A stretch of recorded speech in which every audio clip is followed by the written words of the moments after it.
Bismillahirrahmanirrahim. Assalamualaikum warahmatullahi wabarakatuh.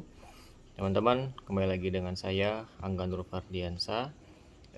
Pada kesempatan video kali ini saya ingin melanjutkan bahasan mengenai buku pembelajar yang saya baca, yaitu Executive Leader, dengan bahasan apakah Anda pantas memimpin, dengan poin seorang pemimpin itu harus punya keinginan yang kuat.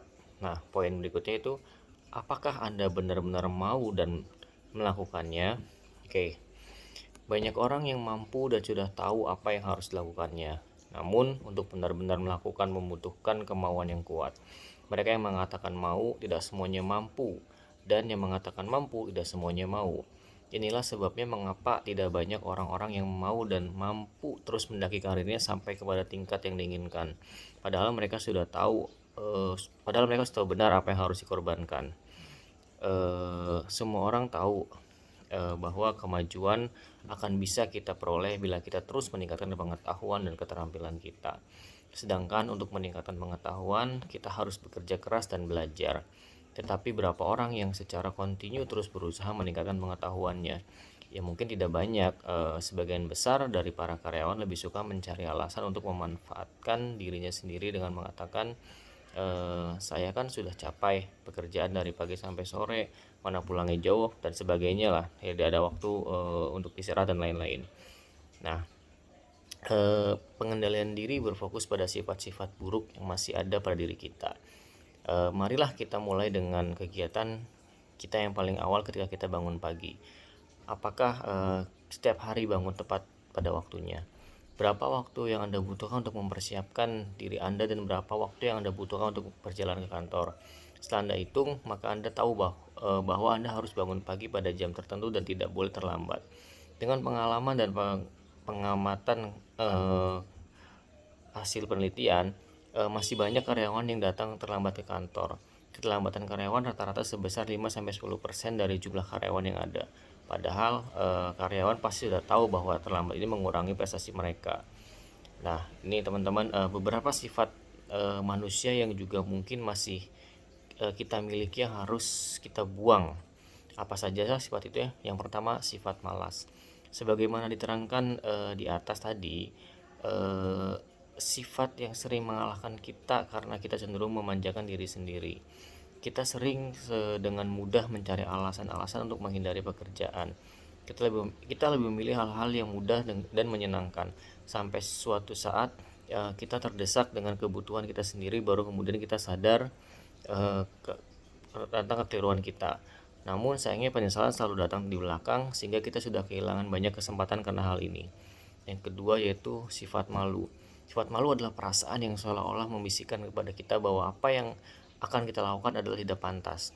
Kita ragu-ragu kalau orang akan menertawakan kita. Marilah sekarang kita balik, seringkah sehari-hari menertawakan orang lain atas apa yang mereka lakukan? Bila seseorang berbuat yang lucu, apakah tertawa Anda disertai dengan perasaan bahwa perbuatan itu tidak pantas? Kalau Anda senang dengan perbuatan teman Anda yang lucu dan menganggap perbuatan itu tidak pantas, maka mengapa Anda sendiri harus takut tertawakan? Sebenarnya sepanjang kita menggunakan norma-norma yang diterima dalam masyarakat kita, maka kita tidak perlu merasa malu atas apa yang kita lakukan. Yang ketiga itu sifat minder. Sifat minder adalah suatu sifat kurang percaya diri dan kurang yakin akan kemampuan diri sendiri. Banyak hal bisa ditempuh untuk meyakinkan diri kita akan kemampuan diri kita sendiri. Kita bisa mencoba dengan skala kecil sampai kita yakin. Kemudian teruskan dengan skala yang lebih besar. Kita juga bisa berkonsultasi dengan senior kita yang sudah lebih dahulu mengalami dan belajar dari pengalaman mereka. Yang keempat, sifat meminta. Sifat meminta adalah sebuah kebiasaan di mana kita selalu harus dilayani oleh orang lain. Budaya ini sering timbul karena kebiasaan dalam keluarga atau kebiasaan kita sehari-hari. Biasanya hal ini terjadi dalam keluarga di mana orang tua selalu memanjakan anak-anaknya.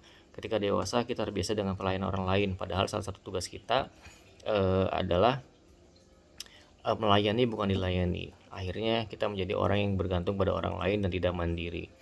Sifat-sifat yang disebutkan di atas mungkin kita lakukan tanpa kita sadari. Lama-kelamaan menjadi kebiasaan kita yang sudah dihilangkan. Kebiasaan-kebiasaan tersebut akhirnya memudaya dalam diri kita. Budaya tersebut menguasai diri kita menjadi semacam citra diri kita yang dilihat dan akhirnya tertanam di benak orang-orang di sekitar kita. Tentu saja dengan persepsi semacam ini akan sulit sekali untuk kita dapat tampil sebagai pemimpin. Bahkan sebagai anggota pun kita sudah tidak layak. Untuk menjadi pemimpin yang baik dan diterima, kita harus memang dituntut untuk memiliki kemauan yang kuat di samping kompetensi yang cukup. Dengan berfokus pada pengendalian akan kekurangan-kekurangan tersebut, maka kita akan dapat menghilangkan sifat-sifat buruk kita, sekaligus meningkatkan diri kita sendiri. Secara otomatis kita pun dapat meningkatkan kualitas diri kita dan menjadi lebih baik. Oke teman-teman, jadi 4 sifat tadi itu harus kita benar-benar hindari. Yang pertama itu sifat malas, sifat malu, sifat minder, dan sifat selalu ingin minta. Oke teman-teman, mungkin pada kesempatan kali ini sampai di sini dulu. Makasih banyak untuk perhatiannya. Semoga bermanfaat. Mohon maaf jika ada kesalahan. Assalamualaikum warahmatullahi wabarakatuh.